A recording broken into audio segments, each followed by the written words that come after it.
जय माता दी। देवी माँ की अद्भुत कृपा से हम आपके समक्ष प्रस्तुत कर रहे हैं दुर्गा सप्तशती अध्याय 2। पहले अध्याय में हमने सुना कि किस प्रकार महर्षि मार्कंडेय जी ने दुर्गा महिमा का वर्णन करना आरंभ किया। अब द्वितीय अध्याय में देवी के अद्भुत शक्ति रूप और महिषासुर के साथ प्रारंभ हुए भयानक युद्ध का वर्णन मिलता है। आइए भक्ति भाव से मां भगवती का ध्यान करते हुए इस अध्याय का श्रवण करें। जय माता दी। मैं कमल आसन पर आसीन प्रसन्न बदना महिषासुर मर्दिनी भगवती श्री महालक्ष्मी का ध्यान करता हूँ, जिनके हाथ में रुद्राक्ष माला, फरसा, गदा, बाण, वज्र, पद्य, धनुष, कुंडिका, दंड, शक्ति, खड्ग, ढाल, शंख, घंटा, सूरापात्र, शूल, पास और चक्र सुशोभित है। ऋषि ने कहा, प्राचीन काल में देवताओं और दानवों में 100 वर्ष तक तुमुल युद्ध हुआ था। इस युद्ध में दानवों का स्वामी महिषासुर तथा देवताओं के अधिपति इंद्रदेव थे। उस भीषण युद्ध में देवताओं की सेना महाबलवान दैत्यों के आगे टिक न सकी। समस्त देवताओं पर विजय लाभ कर दैत्यराज महिषासुर ने इंद्र के सिंहासन पर अपना आधिपत्य जमा लिया। तदंतर हारे हुए सभी देवगण सृष्टिकर्ता ब्रह्मा जी को अगुआ बनाकर उस स्थान पर गए जहां भगवान शिव तथा विष्णु विराजमान थे। वहां जाकर देवताओं ने महिषासुर के शौर्य तथा अपनी पराजय का आद्योपांत वर्णन किया।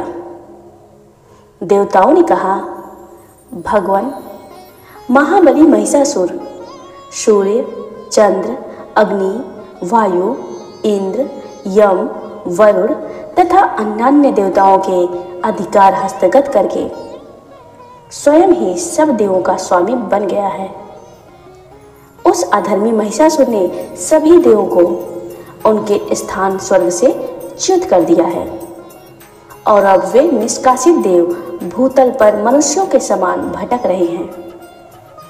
असुरों की यह सारी घटना हमने आप लोगों के सम्मुख निवेदित कर दी है।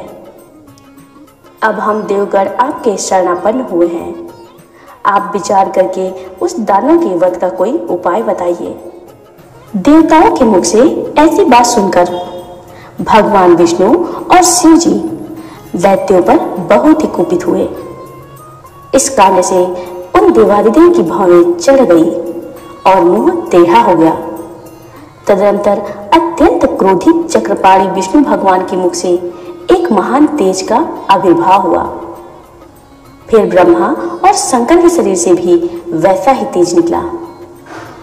इसी प्रकार अन्य देवों के शरीर से भी उसी प्रकार का तेजपुंज उत्पन्न हुआ। निकलने के बाद ही वे सभी तेजपुंज परस्पर मिलकर एक हो गए। वह महान तेजपुंज ज्वलंत पर्वत के सदृश जान पड़ने लगा।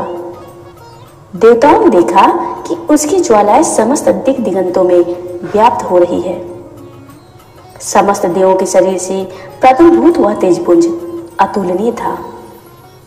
उस तेजपुंज के एक साथ मिलित होने से वह नारी के रूप में परिवर्तित हो गया और अपने प्रकाश से प्रकाशित होकर त्रैलोक्य में छा गया। भगवान शिव के शरीर से निकले हुए तेज से महामाया देवी का मुख प्रकट हुआ। यमराज के तेज से देवी के सिर के केश निकले और विष्णु भगवान के तेज से उनकी भुजाओं का निर्माण हुआ। चंद्रमा के तेज से स्तनद्वय, इंद्र के तेज से कटिभाग, वरुण के तेज से जांघ तथा पैर की पिंडली और पृथ्वी के तेज से नितंब की उत्पत्ति हुई। ब्रह्मा के तेज से दोनों पैर तथा सूर्य के तेज से अंगुलियां उत्पन्न हुई। अष्टवसुओं के तेज से हाथों की अंगुलियां और कुबेर के तेज से नासिका का निर्माण हुआ। प्रजापति के तेज से दंतावली तथा अग्नि के तेज से 3 नेत्रों का प्रादुर्भाव हुआ। संध्या के तेज से भ्रिकुटी दोनों भौहें वायु के तेज से कान उत्पन्न हुए थे। इसी प्रकार अन्य सभी देवों के मिलित तेज से देवी की उत्पत्ति हुई। संपूर्ण देवों के मिलित तेज से प्रादुर्भूत उस देवी की मूर्ति को देखकर महिषासुर द्वारा संतप्त देवता लोग अत्यंत प्रमुदित हुए। पिनाकी शंकर भगवान ने अपने प्रमुख अस्त्र शूल में से एक शूल उन्हें दिया। फिर भगवान विष्णु ने अपने चक्र से दूसरे नए चक्र का निर्माण करके देवी को प्रदान किया। वरुण देव ने शंख, अग्निदेव ने शक्ति, वायु ने धनुष तथा बाण से पूरी 2 तरकश देवी को अर्पित किए। सहस्त्रलोचन देवराज इंद्र ने अपने वज्र से निर्मित एक वज्र तथा ऐरावत हाथी से उतारकर 1 घंटा अर्पण किया। यमराज ने काल दंड द्वारा प्रादुर्भूत दंड, वरुण ने पास, प्रजापति ने स्फटिकाक्ष की माला और सृष्टिकर्ता ब्रह्मा ने उन्हें अपना कमंडलू अर्पित किया। देवी के समस्त रोमकूपों में सूर्य ने अपनी रश्मियों का तेज भर दिया। काल ने उन्हें अपनी चमचमाती हुई तलवार और ढाल दे डाला। क्षीर सागर ने उज्ज्वल हार, कभी जीर्ण होने वाले 2 दिव्य वस्त्र, दिव्य चूड़ामणि, 2 कुंडल, कड़े, समुज्ज्वल अर्धचंद्र, भुजाओं के लिए मयूर, बाहुओं में धारण करने के लिए एक प्राचीन आभूषण बाजूबंद, दोनों चरणों में धारण करने के लिए विमल नुपुर, गले की उत्तम हंसुली और सभी उंगलियों में धारण करने के लिए रत्न जटित अंगूठियां भी अर्पित की। विश्वकर्मा ने उन्हें अपना अत्यंत निर्मल भाषा प्रदान किया। इसके साथ ही साथ उन्होंने अनेकों प्रकार के अस्त्र और कभी विद्ध न होने वाले कवच दिए।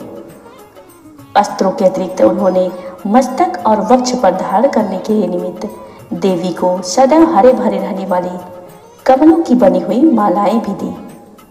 सागर ने उन्हें सुंदर कमल पुष्प भेंट किए और हिमालय पर्वत ने उनकी सवारी के लिए सिंह तथा अनेकों प्रकार के रत्नादि भेंट किए। धन के स्वामी कुबेर ने मधु से पूरित पात्र दिया। संपूर्ण पृथ्वी को धारण करने वाले नागराज शेष ने बहुमूल्य मणियों से विभूषित नागहार का उपहार दिया। इसी प्रकार अन्य देवों ने भी अपने अपने अस्त्र शस्त्र और आभूषण देकर देवी का सम्मान किया। इसके अनंतर उच्च स्वर से अट्टहास करते हुए देवी ने बारंबार गर्जन किया। उनके भयंकर गर्जन से संपूर्ण आकाश गुंजायमान हो उठा। देवी के घोर गर्जन से उत्पन्न भयंकर रव शब्द कहीं समा न सका, जिससे तीनों लोग क्षुभित हुए और समुद्र भी कांप उठा।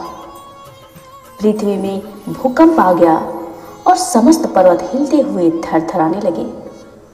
उस समय देवताओं ने अत्यंत प्रसन्न होकर भगवती सिंहवाहिनी देवी का जय जयकार किया। इसके पश्चात महर्षियों ने भी नतमस्तक होकर देवी की स्तुति की। समस्त विश्व को क्षुब्ध देखकर असुर लोग अपनी संपूर्ण सेना को कवच आदि से सज्जित कर हाथों में अपने आयुधों को लेकर एकाएक उठ खड़े हुए। उस समय महिषासुर अत्यंत क्रुद्ध होकर बोल उठा, यह सब क्या हो रहा है? तदनंतर संपूर्ण असुरों से घिरा हुआ वह महिषासुर देवी के भयंकर नाद की ओर लक्ष्य करके दौड़ पड़ा। उसने सबसे आगे जाकर देखा, वह देवी अपनी अलौकिक से त्रैलोक्य को प्रकाशित कर रही थी। उसके पदभार से पृथ्वी रसातल में बोझिल होकर दबी जा रही थी।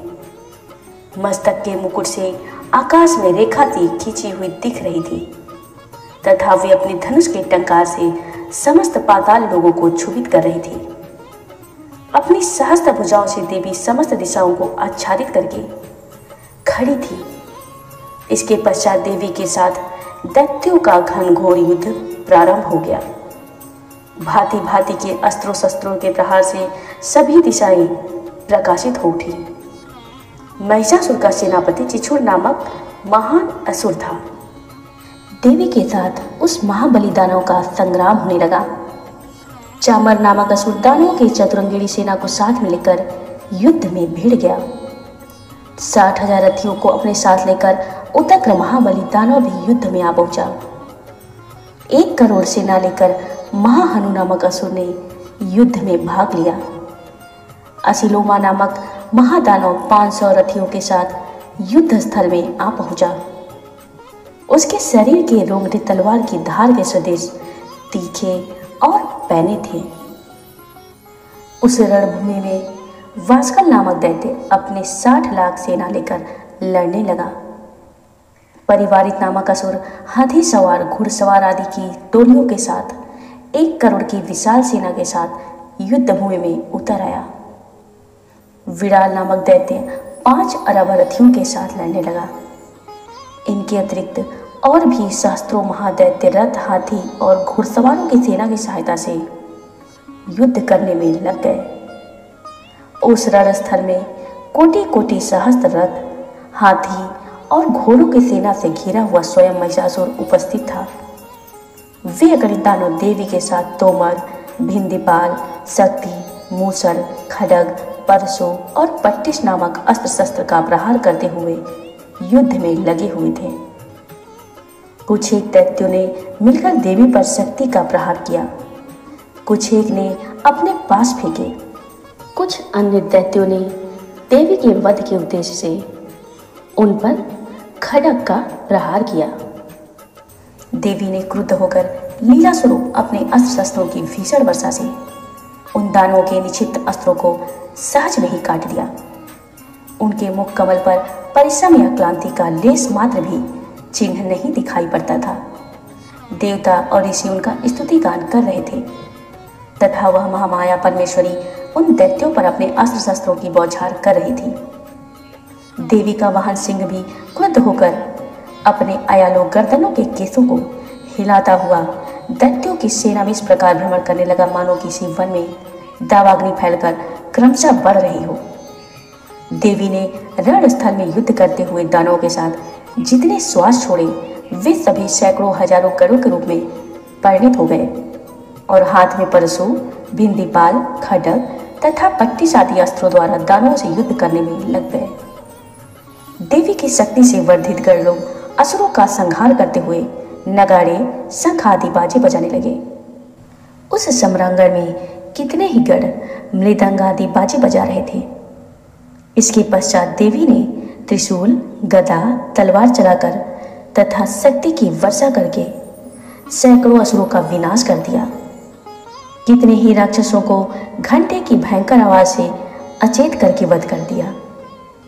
अनेकों दैत्यों को देवी ने अपने पास में बांधकर भूमि पर घसीटा और कितने ही दानव उनकी पैनी तलवार के प्रहार से 2-2 टुकड़ों में विभक्त हो गए। कितने ही राक्षस उनके गदा के आघात से आहत होकर धराशायी हो गए। कितने ही मूसल की चोट खाकर आहतावस्था में मुंह से खून उगलने लगे। शूल के प्रहार से वक्ष स्थल फट जाने के कारण कितने ही दैत्य भूमि पर गिर गए। देवी की वार दृष्टि से कितने ही दैत्यों का कटी प्रदेश भंग हो गया। बाज पक्षी की तरह वेग से झपटने वाले दानव अपने प्राणों का त्याग करने लगे। कितने ही राक्षसों की भुजाएं आघात से छिन्न भिन्न हो गई।